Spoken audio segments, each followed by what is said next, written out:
In the 2010s, the dream of artificial intelligence that could rival and even surpass the human brain became real.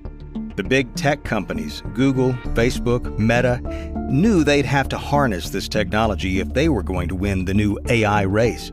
In fact, it was key to their very survival.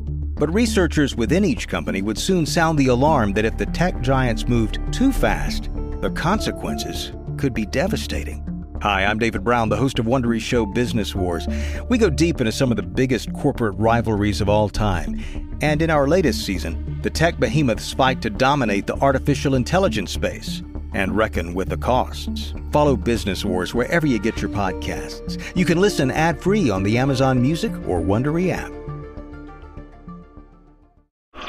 You're listening to a Frequency Podcast Network production. Hey, Jordan. Hey, Steph. We are 7 episodes deep at this point. Can you believe it? I honestly can't. It's been a lot of fun, and we are learning a lot as we grow. Yeah, we're trying to learn, trying to adapt, because when you're making a new show, you haven't really found an audience yet. You have to be nimble. Yes. You have to give the audience what they tell you that they need from the show rather than what you thought they needed. Exactly. Before we get into all that, I want to just ask you, what has been your favorite episode? My favorite episode was probably the one about having a social life in this economy because, first of all, I really like the guest, Shannon Lee Simmons. And second of all, I think it's something that a lot of people feel guilty about or something that a lot of people deny themselves. And they still are going to be worried about their finances anyway. And I'm all about spending money to give yourself joy because you can't take it with you. Is there something like that you've spent money on recently? I spent a lot of money. I actually spent a lot of money to go see a concert this summer. I hadn't gone to a concert in a while, and one of my favorite artists came to town, and even the cheap seats were $100. But we went anyway, and it was a great show, and I didn't think twice about it. And I don't usually think twice about that kind of stuff, assuming that it's not going to really cripple the family budget, which thankfully it didn't. I think that things you will remember and things you will think back on fondly months later, like Shannon said in the episode, are worth a lot more than the things you just spend money on through force of habit and don't even think about a day later. Yeah, I feel like I only regret those things when they sit on the credit card for too long. That's the Get Out of Debt episode. Mm-hmm. They're all connected. What about buying a car episode? That one so far is performing the best. Why do you think it's doing so well? I think it's incredibly good and practical advice from an incredibly engaging guest. I'm a big believer in service journalism and in giving people what it says on the wrapper. And we did an episode called Healthy in This Economy, and I think some people may not have checked it out because it's not immediately clear what you're getting from that episode title. Whereas this one performs well because if you see it and you're interested in buying a car, you know exactly what you're going to get, help doing that.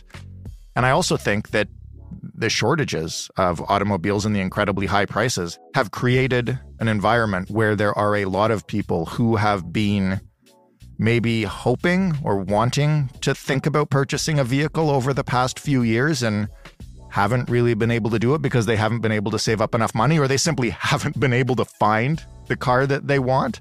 So if it's one of those things that a lot of people might have had rolling around in the back of their heads for quite some time, seems like an incredibly practical way to do it. And that's what drives that behavior. And I think we can take that away and use it to make this show better.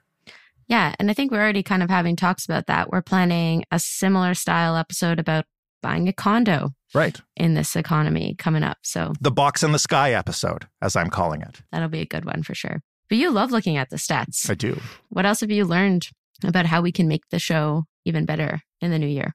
The first one, as I just mentioned, is to label the episodes very clearly so people understand what they are and what they're getting. The second is to not think, and this is kind of counterintuitive maybe because there's a tendency in the podcast world to want to do everything and make it accessible to absolutely everyone, but not to worry too much about making it the broadest possible episode, because when that happens, you lose a little bit of specificity that somebody who actually does have this real problem is seeking. People who are coming to us for financial advice and for clear direction on how to achieve goals that they've got deserve practical steps to take that can help them get there. And as we say all the time, there's no guarantee that you'll be able to do it. Some things are really difficult, and that's not your fault. But if you can't come out of an episode of this show without a couple of concrete things that will help you get there eventually, then maybe we're not doing that right. And I think the other thing that I've learned is the show is more fun when the guests are fun and when I'm having fun, because money can be a very emotional and often depressing and dour thing to talk about in this economy. And if we can all kind of have a rueful chuckle at the very least at our various situations, I know I come out of it feeling better. I hope our listeners come out of it feeling a little bit better. And yeah, that's one of the things, you and I talked about, that we wanted to make sure that this show represented. Like, we're all in this together. It's not easy on any of us. And let's talk about it with humor and empathy. Mm-hmm. Even if we are coming at it from different situations. Well, that's what we're about to talk about now, right? You wanted to talk about some of the feedback we've gotten. And I think it's important to talk about this. Yeah, totally. So I'm going to read a comment from a listener that we got. I've shortened it. This person writes, "The quit my job in this economy episode was pretty insulting and kind of tone deaf. Sam decided that she wants to quit being a computer programmer and take up music. She's making a comfortable $150,000 a year. The average Canadian makes $60,000 a year, and the average Canadian doesn't have savings." That's all true. Sort of. Yeah, I think I looked it up, and the average annual salary in Canada is a little bit higher, $65,000. But still, I get the point here. But I think it's a good opportunity to talk about why we decide to share financial information. You want me to be brutally honest about why we share financial information? Yeah, why not? It's a way into the show. It's a hook. And there's a reason that, and I'm not hating on these columns or podcasts at all, because people clearly like them. There's a reason that those money reports or money columns that take you inside someone's wallet and often get piled on because this person is making $250,000 and they can't decide whether or not to buy a vacation property, can come across as tone deaf. But we also are all voyeurs. We like to hear about other people's financial situations. We're interested in it. Whether or not it makes us happy to hear about it is another thing entirely. We're very curious. It's human nature.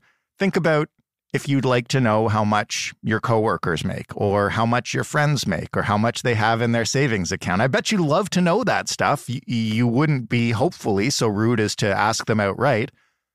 But if you found out that they were on a show like this, and they were opening up their wallet and showing the world their expenses, you would tune in. So selfishly, that's why we do it. That's one of the reasons we do it, because it makes a compelling way in. You get to hear about another person who has different finances than yours.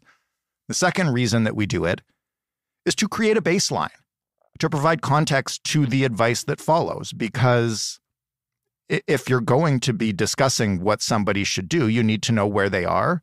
And you need to know, if you're a listener, where you can place yourself on that spectrum. Also, if you are listening to this show, and I'll tell you, I don't have to tell you, Steph, because you did it, but you wrote back to that person and said, sorry you feel that way. What did you say? You tell us. I just thank them for writing in, honestly, because even if it's, critical feedback, we're happy to read it. And we're happy to try and adjust and take what we can from it. And I invited this person to write in with their own problem. So if you hear an episode and it doesn't quite help you in your specific situation, great, give us your feedback. And then also write in with your specific problem so that we can find an expert who can help you. And then there will be somebody else who listens to that episode that helps you and says, what the hell? That's tone deaf to me. What do these guys think they're doing? I'm only making $30,000 a year. And then the cycle of life continues. Yeah, but I think, it just provides good and interesting context to the episode. So we're not sharing it to be like, this is the baseline. Everyone is making this amount of money. We're just giving context to the caller's financial situation. That's right. Okay, let's go to the next one. So this is the only 1-star review we got so far. Yeah. Before I read this one, I just want to tell people to go and rate the podcast in your podcast player if you can. And review it. Write something about what you like about it, what you don't like about it, what we could do to make it better, because as this episode is hopefully demonstrating, we really listen to that stuff. Exactly, yeah. So this person commented, they left a 1-star review and they wrote, was excited and looking forward to a practical podcast of how to be successful in the current Canadian economy. Couldn't even finish the first episode, which was essentially sponsored content for a Tinder-like real estate co-ownership app. Expected better. So I wanted to share this and talk about it so we could explain a little bit like what is sponsored content, how we make money from the show, and just peel back the curtain and talk about ads and advertising on the show.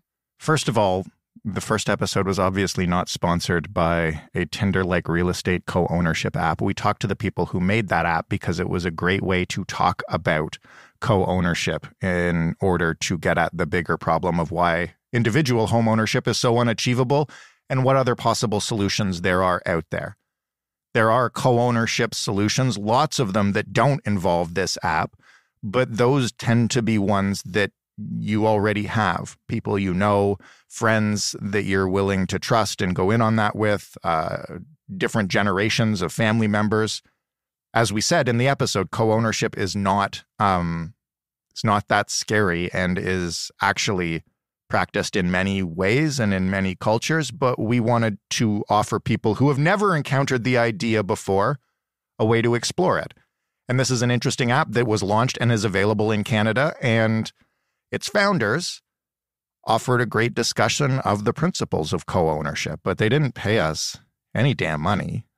So no, not sponsored content. But to answer your question, like what is sponsored content? Mm-hmm. Sponsored content is stuff that will show up maybe if somebody pays us for it, in the pre-roll ads, in the mid-roll ads, and in the post-roll ads. It will be in the advertising parts of the podcast. I hope that you will listen to it because when we do sponsored content, Steph and I are involved in coming up with the concept behind it, making sure we think that it will be useful to our listeners, making sure that we agree with the approach to it, and that we think it's a useful addition to the show.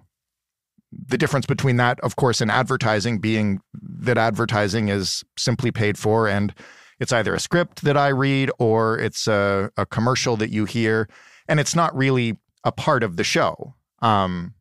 If you hear sponsored content, it'll usually start with me saying, hey, it's Jordan, and then we'll talk about something that, again, we hope you find interesting, but it'll be in commercial time. Just to make clear, we never have and never will, and I say this for the big story as well, let advertisers dictate the content of the show.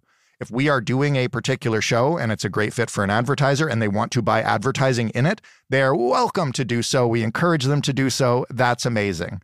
The advertisers on this show will never choose the guests. They will never choose the direction of the question. They will receive no approval or even heads up or even get to look at any of the stuff that we're actually creating until it's out there. Like, this is the same way when I was a journalist. We would never send a source the article before you publish it. It's just not done. That doesn't happen here. I don't know, because podcasting is vast and broad. I don't know what the rules are for other podcasters, but I treat this show and the big story like I would a newspaper or a magazine or whatever, which is like, you are super welcome to buy ads. We are happy to work with you to make that content relevant to our listeners, but you don't get approval on anything that goes in the actual show. You just don't. And that's widely accepted, and our sales team understands that, and that's how we do business if you want a little media literacy. Mm-hmm.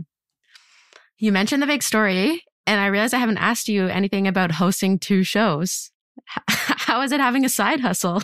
Well, I mean, I'm not actually getting paid anymore, so it's not really a side hustle. It's more just another thing I do, which I am honestly super happy to do. And that's because of the work that, frankly, you, Steph, as well as Ali Graham on this show, and then on the big story, Joe Fish and Robin Simon, and of course our sound design team, our digital editor, all of those people, everybody who touches Frequency have done to make it so easy for me to do this, to let me focus on, focusing on the stuff that I do best and not having to worry so much about the stuff that you guys do way better than I do anyway. I'm sure every one of you would probably have something to say about stuff that I try to do that you're just like, Jordan, just F off and let me do my job, please. No. But you guys make it possible for me to easily host both shows. So yeah, thank you. You're a great host, Jordan. We love you. Oh, that's so nice. And we're all one happy family here, especially now that the year's almost over and everyone's going on vacation. We don't have to see each other for a couple weeks. We can start saying, let's follow up on this in the new year. Yeah. Kick the can down the road. Before you go, I want to just do like a fun rapid fire Q&A. Okay. So answer as quickly as you can. First thing that comes to your mind. Are you ready? Yes. What's one thing you regret spending money on this year? I bought a phone case that was the wrong size for my phone. Okay. What's one financial mistake you made? I don't know if I mentioned this in our episode or not. I had a lot of credit card debt when I was younger. I racked up some stupid debt. I was one of those kids that goes off to university and gets a credit card by signing up for something. And then I was like, hey, free money. And I racked up a lot of credit card debt and it followed me around for years. And it wasn't until I got together with my partner, Rosemary, and she set me straight that I really fixed it. What is the first podcast that you ever listened to? Oh, God, this is so cliche, but it was Serial. What word do you have a hard time pronouncing on mic? Month. And finally, TikTok or Instagram? TikTok, but I don't really post unless you are filming me or our digital team is filming me for this show. I don't post, but I do scroll TikTok an awful lot. And Steph, shout out to Steph, who makes amazing cooking videos on TikTok. Let's say that last. If you love good cooking videos, go follow Steph on TikTok. Steph, drop your handle. At Steph's Dinner Date. But I put this at the bottom because I was hoping that you would shout out like in this economy TikTok. I'd rather shout out yours than me. You're a TikTok star. I'm a TikTok star. We even got one comment of somebody who likes me on TikTok. One comment, which is equal to the number of 1-star reviews. We are in this economy pod on both TikTok and Instagram. You can follow along on your platform of choice. And yes, you will see me on there. Reluctantly, but I'm getting better, but I'm not as good as Steph's Dinner Date. We're trying to have fun. I think that's all you can do on TikTok. That's all you can do in this economy. Yeah, there you go. Okay, thank you so much, Jordan. You're welcome. See you in the new year. Listeners, stay tuned. As we mentioned, rate, review, do everything you can, and give us feedback because we really, really are listening.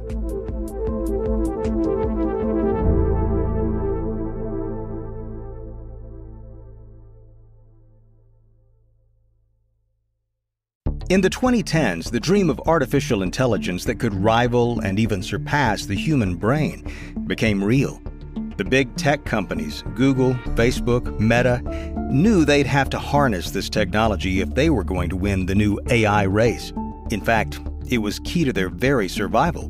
But researchers within each company would soon sound the alarm that if the tech giants moved too fast, the consequences could be devastating. Hi, I'm David Brown, the host of Wondery's show Business Wars. We go deep into some of the biggest corporate rivalries of all time. And in our latest season, the tech behemoths fight to dominate the artificial intelligence space and reckon with the costs. Follow Business Wars wherever you get your podcasts. You can listen ad-free on the Amazon Music or Wondery app.